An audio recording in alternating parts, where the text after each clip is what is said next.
The Federal Bureau of Investigation is trying to identify a group of 10 individuals who vandalized Atlanta's historic Ebenezer Baptist Church in the wake of the U.S. Supreme Court overturning Roe v. Wade. FBI Atlanta released surveillance images in a video of the group dressed in black that sprayed the words, "If abortions aren't safe, neither are you," on the side of the church Sunday, July 3rd, 2022. Founded in the late 1800s, Dr. Martin Luther King Jr. was the co-pastor of Ebenezer until his assassination in 1968. Current U.S. Senator Reverend Dr. Raphael Warnock still serves as senior pastor.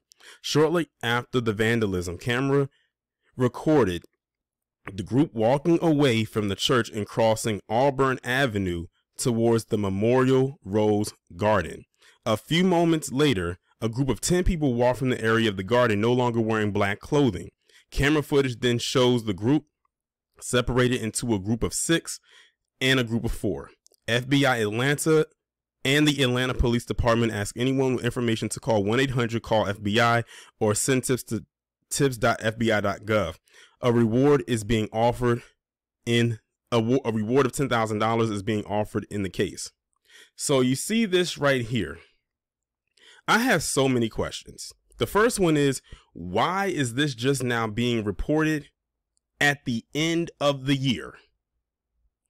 Okay, this happened July 3rd, 2022, because I was like sitting here saying to myself, why is this just being reported at the end of the year as if the overturning of Roe v. Wade just happened at, this week, when it definitely happened over the summer. This is a whole new article I'm reading, y'all. This is not something from a month ago. Otherwise, I would have probably definitely talked about it. This is from this week, the last week in December, the last week of the year when this was posted. As a matter of fact, the date is December 29th, 2022, which is ironically the day that I'm recording the video. And they're just now reporting it. Did anyone down in Georgia or in the Atlanta area know that this was a thing, that this happened? I always like to ask my audience from those areas just to see, because sometimes it may be some things that happen in your area that you're unaware of. After all, when it came to the issue of Karan Hilton Brown, I was unaware of that. And that happened back in 2020. But like I said, with everything was going on with George Floyd, that was really what took precedence that year. But back to this. Look at what they wrote up there, or spray painted up here. If abortions aren't safe, neither are you. They made sure to spray paint that on the side of a historically black church. Of course, like the article stated, Dr. King was the co-pastor of that church until he got assassinated, and Raphael Warnock is now the senior pastor of that church.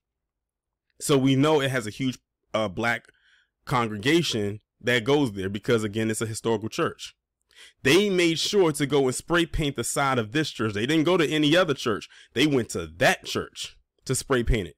And when I look at what they are saying on here, it really comes off as a threat. It says, if abortions aren't safe, neither are you. It's as if they are going to threaten the people of that church, as if the people of that church were the ones that were responsible for overturning Roe v. Wade. If you want to take it out on the people that overturn Roe v. Wade, you get yourself a plane ticket or hop on a train or get yourself in a van and travel up to DC, and you deal with that there, because they're the ones that are responsible for overturning Roe v. Wade, not people who go to this church. So yes, this comes off as a threat to me, and to take it a step further, it should be looked upon as a hate crime, because it's almost like a warning. What if they wanted to come back and say, you know what, I think we're going to set fire to this church the next time we come through here? But luckily that did not happen. Now, in case y'all wanted to be aware of who actually did it, they actually, they said they came back without having the attire on. There you go right there. They said that these were pretty much feminists. So these were white women that did this. And as you can see, there they are right here. I don't think that's all of them, but that's some of them that went and spray painted the side of that building with those words. Now, I have a question to the black feminists out there. I always got to bring y'all up in this, because why not? Are these your allies or not? I mean, they chose a black church to go and spray paint this on. They blame black people, apparently, for why, you know, Roe v. Wade got overturned, even though black people had absolutely nothing, and I do mean absolutely nothing, to do with why the overturning of Roe v. Wade was a thing. But they made sure to make them the primary target based on the church they decided to target in this story. Again, like I said, I had so many questions. Like I said, we'll run it back. First question, why did it take so long for the story to come out? Sorry about that. This ad just popped up on my phone all of a sudden. I don't know where that was coming from. But yeah, back to what I was saying. The first question is, why did it take so long for the story to come out, considering this happened back in July?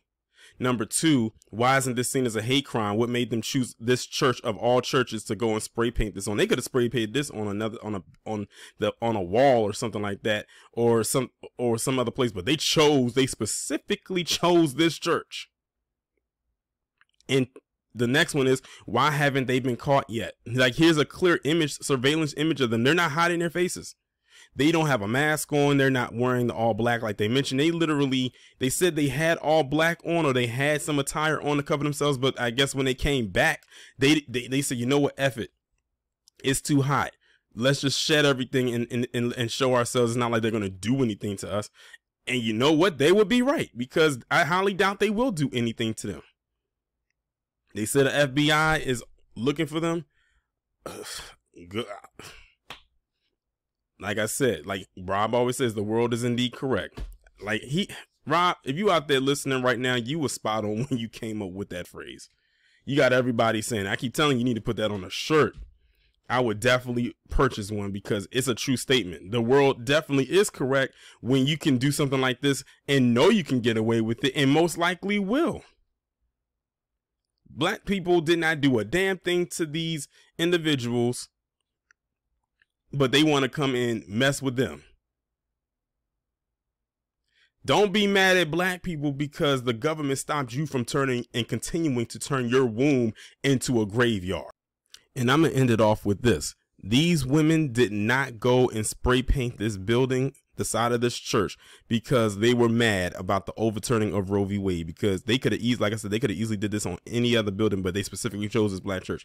They spray painted the side of this building in what I believe and what I'm perceiving as a threat, because it is a black church. They knew exactly what they were doing. They were most likely trying to garner attention. They got it, but now they need to go and get them.